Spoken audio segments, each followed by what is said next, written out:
Aina Amirah. Saya akan menerangkan serba sedikit pengenalan kepada tajuk ini, iaitu sifat-sifat seorang kaunselor. Okey, seperti yang kita sudah tahu, kaunselor merupakan seseorang individu yang memainkan peranan yang penting dalam mengendalikan sesuatu sesi kaunseling. Kaunselor juga perlulah mempunyai kemahiran asas kaunseling, ciri-ciri kaunselor dan juga sifat-sifat yang baik dalam diri mereka. Selain itu, kami juga akan menerangkan dengan lebih mendalam sifat-sifat yang perlu diterapkan dalam diri seseorang kaunselor beserta contohnya. Ada 4 sifat-sifatnya. Yang pertama, penerimaan dan kemesraan. Yang kedua, tidak menghukum. Yang ketiga, ketepatan. Dan akhir sekali, ketulinan. Assalamualaikum, nama saya Muhammad Wakiuddin bin Samsul Nizam. Pada kali ini, saya ingin menerangkan salah satu sifat-sifat kaunselor yang perlu ada dalam diri kaunselor, iaitu sifat penerimaan dan kemesraan.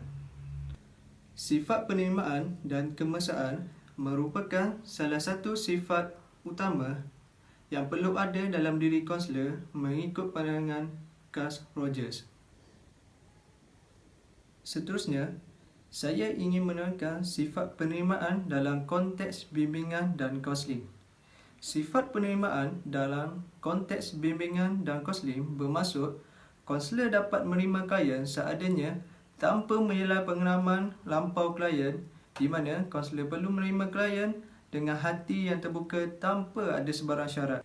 Sifat penerimaan ini dapat mengelakkan kaunselor daripada membuat andaian awal mengenai klien, terutamanya sekali ketika pertama kali bertemu. Ketiga, kaunselor perlu melayan klien secara profesional dan sifat terbuka walaupun klien datang dengan masalah yang positif maupun negatif. Sifat kemesraan juga dapat mendorong klien dalam meneroka pengalamannya yang tidak sedari tanpa ada rasa malu mengikut etika kaunseling yang perlu ditetapkan. Yang akhir sekali, kaunselor perlu menunjukkan diri mereka yang sebenarnya tanpa ada perwatakan yang dibuat-buat dengan sengaja, di mana situasi ini akan dapat menggambarkan perasaan yang sebenar. Sifat kemesraan dalam konteks bimbingan dan kaunseling.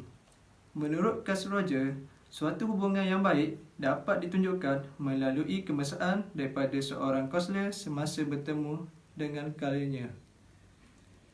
Kedua, seorang kaunselor perlu mempunyai sifat ini kerana untuk memberikan perasaan yang selesa dan selamat kepada klien walaupun baru pertama kali bertemu.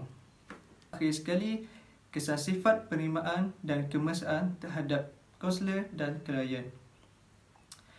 Kewujudan sifat penerimaan dalam sebuah interaksi di antara kaunselor dan klien dapat mewujudkan satu suasana yang lebih efektif, di mana kemungkinan besar klien lebih mudah untuk berkongsi dan mengeluarkan masalah yang dihadapi tanpa ada sebarang perasaan was-was. Sifat kemesraan pula yang ditunjukkan oleh kaunselor juga dapat meyakinkan klien bahawa kaunselor bersedia untuk membantunya dalam menyelesaikan masalah yang dihadapi. Hai, Assalamualaikum. Nama saya Nurul Fatah Amirah binti Roslan dan saya akan menerangkan sifat-sifat kaunselor. Sifat-sifat kaunselor mempunyai 4 sifat utama, iaitu penerimaan dan kemesraan, ketepatan, ketulinan dan akhir sekali adalah tidak menghukum. Jika kaunselor tersebut mempunyai 4 sifat utama ini, dia akan menjadikan proses bimbingan dan kaunseling berjalan dengan lancar.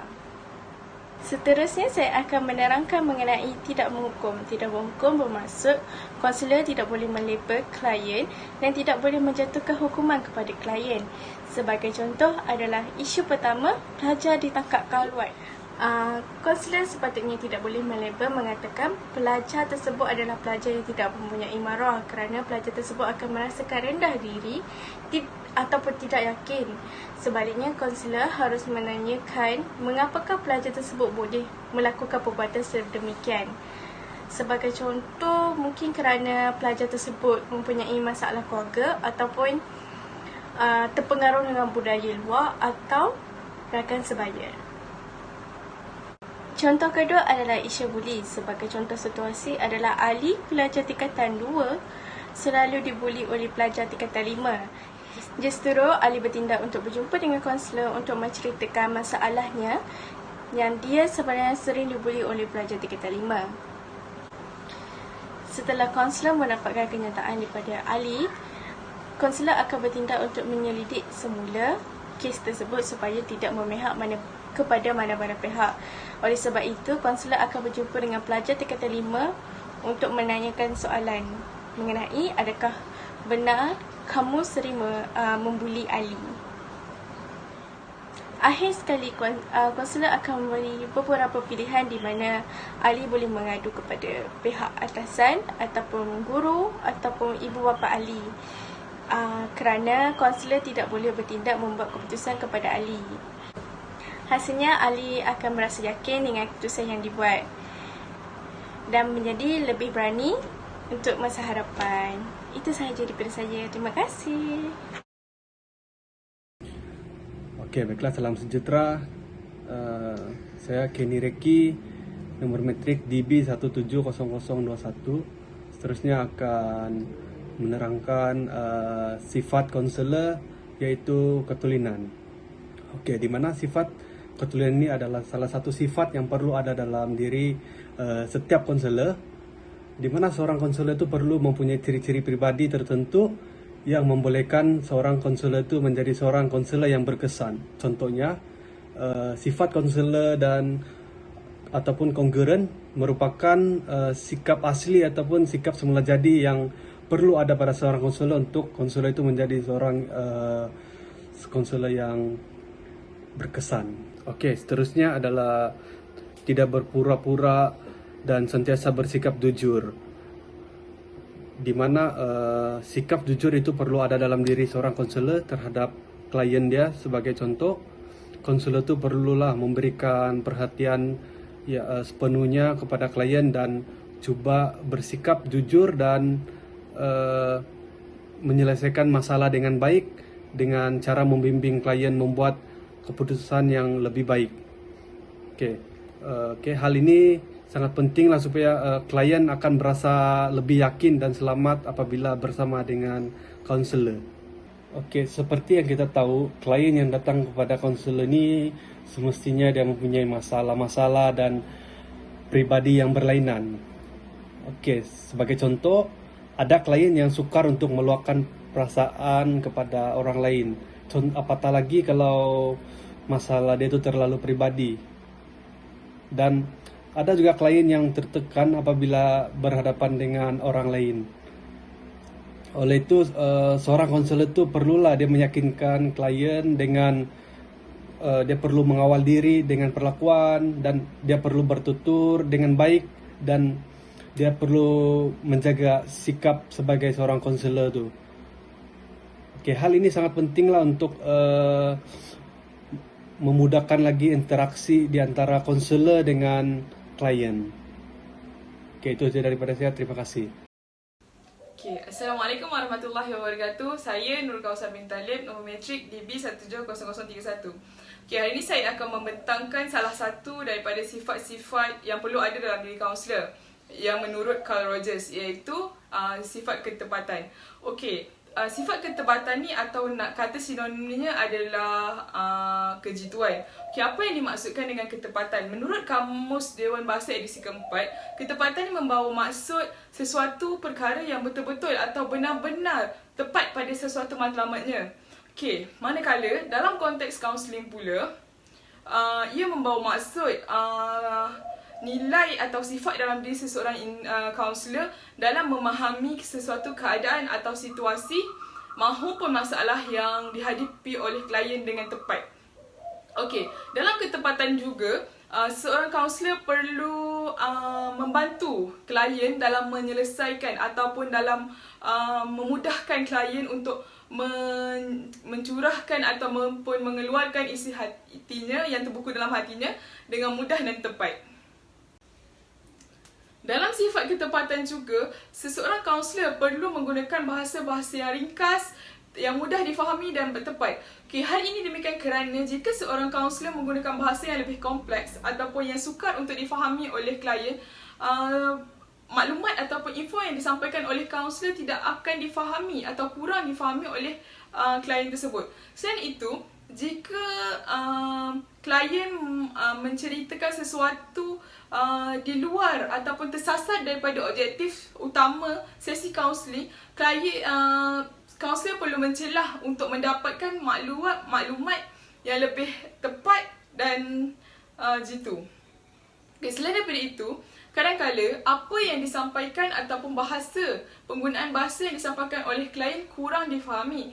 Oleh itu, kaunselor perlu lebih peka dan cepat memahami apa yang disampaikan oleh klien, selain daripada menggunakan ataupun menggabungkan semua kemahiran-kemahiran dalam kaunseling. Di samping, kaunselor perlu melihat bagaimana postur badan klien itu menceritakan masalahnya, fokus kehadap klien.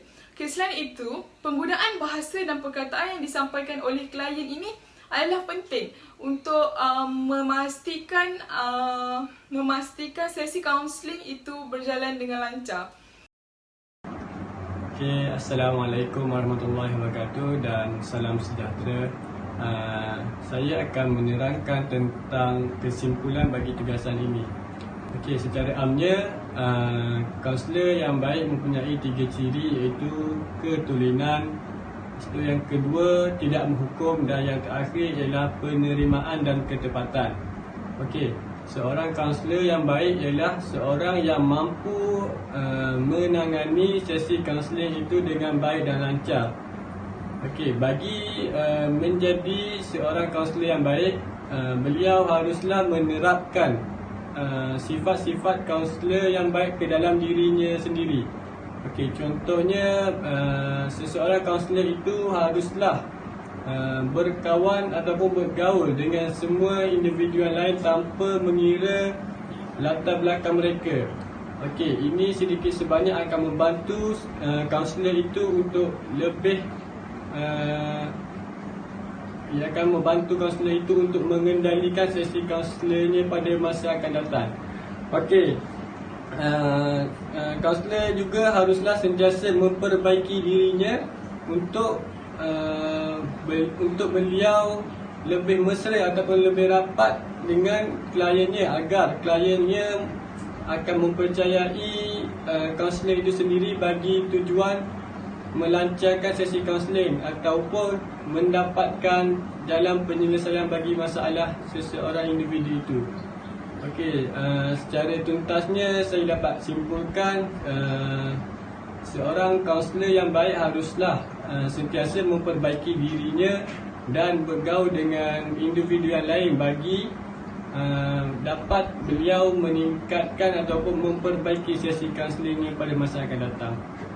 Okey, itu saja daripada saya. Sekian, terima kasih.